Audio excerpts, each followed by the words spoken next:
Microsoft Surface laptop যে একটা premium grade laptop, আশা করি এটা নিয়ে কারো তেমন কোনো সন্দেহ বা প্রশ্ন নেই। কারণ আসলে এই মাইক্রোসফট সার্ফেস ল্যাপটপ হচ্ছে একটা উইন্ডোজের মধ্যে ফ্ল্যাগশিপ গ্রেডের ল্যাপটপ, যেটার সবকিছু best of the best. Display, battery backup, build quality, overall experience সবকিছুই best of the best use করা হয়েছে সার্ফেস ল্যাপটপটিতে, যার কারণে নর্মাল উইন্ডোজের ল্যাপটপের তুলনায় এটার কম্পারিজন হয় ম্যাকবুকের মতো প্রিমিয়াম ল্যাপটপের সাথে। কিন্তু প্রশ্ন হচ্ছে 2026 সালে এসেও কি মাইক্রোসফট ল্যাপটপ কেনা কি ওয়ার্থ ইট হবে বা ভ্যালু ফর মানি হবে কিনা? আমি জানি এটা অনেকেরই প্রশ্ন থাকতে পারে। আজকে এই প্রশ্নের ব্রেকডাউন করব, বিশেষ করে আজকে একটা এক্সক্লুসিভ মডেল আপনাদেরকে ইন্ট্রোডিউস করাবো, যেটা হচ্ছে Microsoft Surface laptop 4 Core i7 11 gen, এবং এটা হচ্ছে স্পেশালি 16GB এবং 512GB ভেরিয়েন্ট, মানে 16GB 512GB দিয়ে ল্যাপটপটা আছে। এটা অনেক বড় একটা বিষয়, কারণ আমরা সবাই জানি সার্ফেসে কিন্তু চাইলেও আপগ্রেড করা পসিবল না, সেই ক্ষেত্রে যেটা থাকে সেটা নিয়ে আমাদের লাইফ লং থাকতে হয়। তো এটা 16GB 512GB variant, quantity available আছে প্রোডাক্টটার। আজকে এই প্রোডাক্টটা নিয়ে বিস্তারিত কথা বলবো, কতটুকু বেনিফিট আছে উইন্ডোজ ল্যাপটপের অন্যান্য ল্যাপটপের থেকে সার্ফেসে, পাশাপাশি এখনকার দিনে এসে অলমোস্ট এত টাকা প্রাইস দিয়ে সার্ফেস কেনাটা কি ওয়ার্থ ইট হবে কিনা 2026 সালে, সেটা নিয়ে আজকের ভিডিওতে আমরা কথা বলবো। তার কথা বাড়াচ্ছি না, let's start the video. Well, ফার্স্টেই কথা বলতে হয় এই ল্যাপটপটার বিল কোয়ালিটি নিয়ে। আর এই ল্যাপটপটা কিন্তু সম্পূর্ণ অ্যালুমিনিয়াম চ্যাসিস দিয়ে বানানো হয়েছে, আর অ্যালুমিনিয়াম চ্যাসিস হওয়ার কারণে এটার ওভারঅল হ্যান্ড ফিল, ফিনিশিং একদম টপ গ্রেডেড প্রিমিয়াম ফিল দিবে আপনাকে। মানে আপনি যেদিকেই তাকান, যেদিকেই ধরেন না কেন, কোনো দিক দিয়ে আপনাকে আসলে চিপ ফিল দিবে না ল্যাপটপটা। এটা এতটা মানে গুড ফিনিশিংওয়ালা ল্যাপটপ, আমার কাছে পার্সোনালি অনেক ভালো লাগে মাইক্রোসফট সার্ফেস। আর দেখেন কতটা স্লিম ফর্ম ফ্যাক্টর, একদম পাতলা শেপের মধ্যে একদম পারফেক্ট একটা পোর্টেবল ল্যাপটপ। যে কোনো জায়গায় যে কেউ ইজিলি ক্যারি করতে পারবে, অফিস ওয়ার্কের জন্য হোক, স্টাডি পারপাসে হোক, ট্রাভেল পারপাসে হোক, যে কোনো জায়গায় ইজিলি আপনি ক্যারি করতে পারবেন। আর ইনফ্যাক্ট এটার যে ডিসপ্লে পোর্শনটা, এটা কিন্তু টাচ স্ক্রিন গ্লসি ডিসপ্লে, মানে সব দিক দিয়ে আসলে একটা প্রিমিয়াম ফিল আছে ল্যাপটপটিতে। সবকিছু মিলিয়ে ল্যাপটপটার ওয়েট হচ্ছে 1.27 কেজি এবং সম্পূর্ণ অ্যালুমিনিয়াম চ্যাসিস। এবং অনেক সময় আমরা দেখি যে ল্যাপটপে অনেকে বেন টেস্ট করে, যে হচ্ছে ফ্লেক্সিবিলিটি দেখার জন্য কতটুকু ফ্লেক্সিবল। তো এইটার ক্ষেত্রে বেন টেস্ট তো আপনি ভুলেই যান, কারণ এটাতে কোনো ধরনের বেন টেস্টের প্রয়োজন হবে না। সলিড শক্তপোক্ত অ্যালুমিনিয়াম ইউজ করা হয়েছে, এবং অ্যালুমিনিয়ামের যে শিটটা ব্যবহার করা হয়েছে এটা যথেষ্ট মোটা, যার কারণে এটাতে কোনো ধরনের ফ্লেক্স বা বেন্ড আপনারা চোখে পড়বে না। যথেষ্ট শক্তপোক্ত ফ্লেক্সিবল একটা ল্যাপটপ হচ্ছে সার্ফেস ল্যাপটপ 4।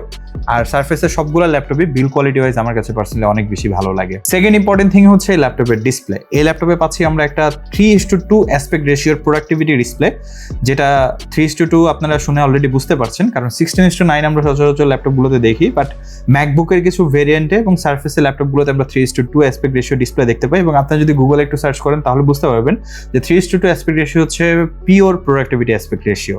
আর এই রেশিওতে ল্যাপটপটা আছে টাচ স্ক্রিন গ্লসি ডিসপ্লে, 13.5 ইঞ্চি ভেরিয়েন্ট হচ্ছে আমাদেরটা, এবং এটা হচ্ছে pixel sense touch screen display, যেটা এক্সাক্ট রেজুলেশন হচ্ছে 2K, এবং এটা 100% কালার অ্যাকুরেট। কারণ পিক্সেল সেন্স টেকনোলজি অনেকেই হয়তো মানে শুনে অপরিচিত মনে করবেন যে এটা আবার কি জিনিস। পিক্সেল সেন্সকে আপনি কম্পেয়ার করতে পারেন হচ্ছে উইন্ডোজের মধ্যে ওলেড ডিসপ্লের সাথে এবং ম্যাকের মধ্যে রেটিনা ডিসপ্লের সাথে, একদম সরাসরি কম্পারিজন করতে পারবেন, কারণ যথেষ্ট ভাইব্রেন্ট কালার এই ডিসপ্লেটা প্রডিউস করবে। এর পাশাপাশি শার্পনেস তো এক কথায় মাথা নষ্ট, যেহেতু এটা গ্লসি প্যানেল, যার কারণে কন্টেন্টগুলো আরও বেশি শার্প ফিল হয়।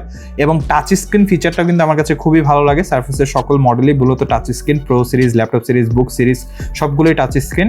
তো টাচ রেসপন্স কিন্তু যথেষ্ট ভালো, মানে আমি নিজে পার্সোনালি এক্সপিরিয়েন্স করে দেখেছি। আমি একটা সার্ফেসের ল্যাপটপ তো বেশ কয়েকদিন ব্যবহারও করেছি, টাচ রেসপন্স আমার কাছে খুবই অসাধারণ লেগেছে।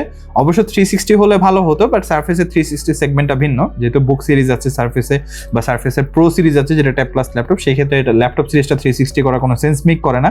কিন্তু টাচ স্ক্রিন ফিচারটা আপনাকে এক্সট্রা একটা প্রোডাক্টিভিটি ফিচার দিবে যে কোনো কাজের ক্ষেত্রে। ফাইনাল থিং হচ্ছে এটা কনফিগারেশন। এটাতে আমরা প্রসেসর হিসেবে পাচ্ছি আমাদের চিরচেনা ইন্টেল Core i7 এর 11 জেনারেশন 1185 G7 প্রসেসর, যেটার বেস ফ্রিকোয়েন্সি হচ্ছে 3 GHz, boost turbo frequency 4.80 GHz, 4 Core 8 থ্রেডের প্রসেসর।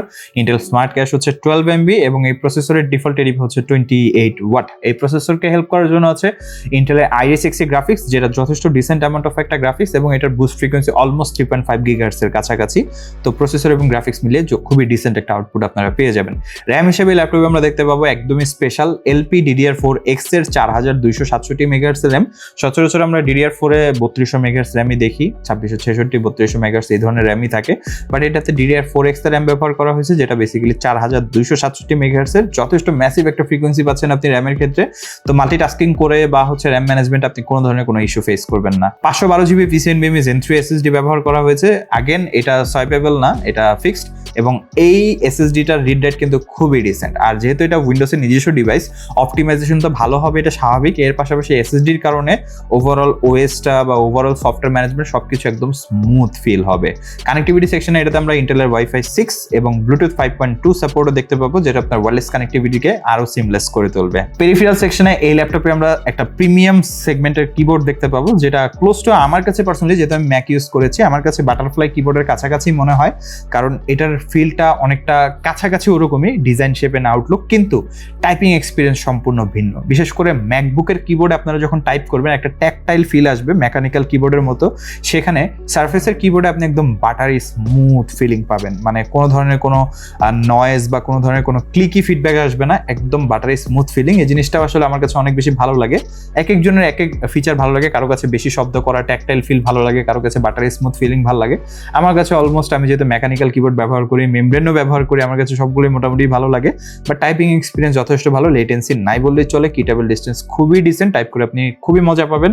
আর মূলত যেহেতু প্রোডাক্টিভিটি ল্যাপটপ, কিবোর্ড ভালো হবে এটাই স্বাভাবিক। আর কিবোর্ডের নিচে আমরা একটা ডিসেন্ট সাইজের ট্র্যাকপ্যাড দেখতে পাবো, এবং ট্র্যাকপ্যাডটা সম্পূর্ণ ফাংশনাল, সকল জেস্টার সাপোর্ট করে। এর পাশাপাশি আপনি ট্র্যাকপ্যাড দিয়ে মাল্টিফাংশনাল কাজ করতে পারবেন, পয়েন্টিং এবং ট্রগলিং এর কাজ একদম স্মুথলি করতে পারবেন, কারণ এটার পুলিং রেট যথেষ্ট ভালো।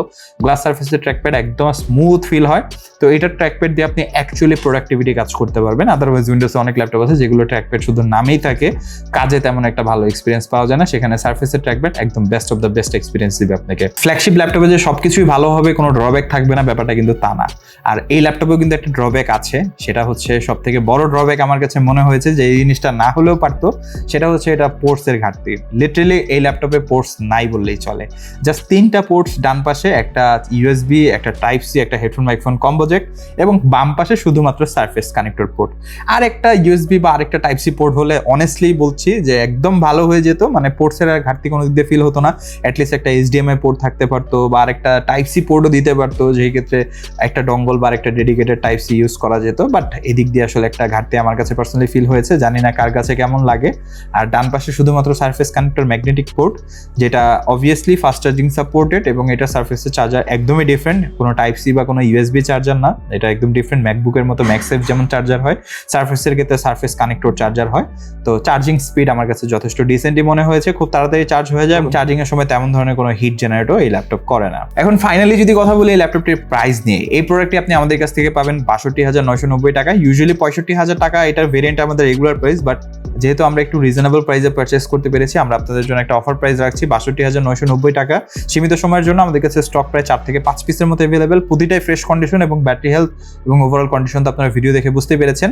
তো আশা করি আপনারা যারাই পারচেস করতে চান দ্রুত যোগাযোগ করবেন আমাদের কাছে। আমাদের ওয়েবসাইট ভিজিট করে আপনারা আরও বিস্তারিতভাবে এই প্রোডাক্টগুলো সম্পর্কে জানতে পারবেন, এবং আমাদের শপ ভিজিট করে আপনারা প্রোডাক্টগুলো পারচেস করতে পারবেন। সব লোকেশন জানার জন্য আপনার ওয়েবসাইট একদম নিচের সেকশনে আমাদের গুগল ম্যাপের লিঙ্ক পেয়ে যাবেন, আমাদের ডিসক্রিপশনে আপনারা শপের অ্যাড্রেস পেয়ে যাবেন, নাম্বারও দেওয়া থাকবে, নাম্বার দিয়ে যোগাযোগ করে আপনারা সব ভিজিট করতে পারবেন। তো অবশ্যই আপনারা যোগাযোগ করবেন।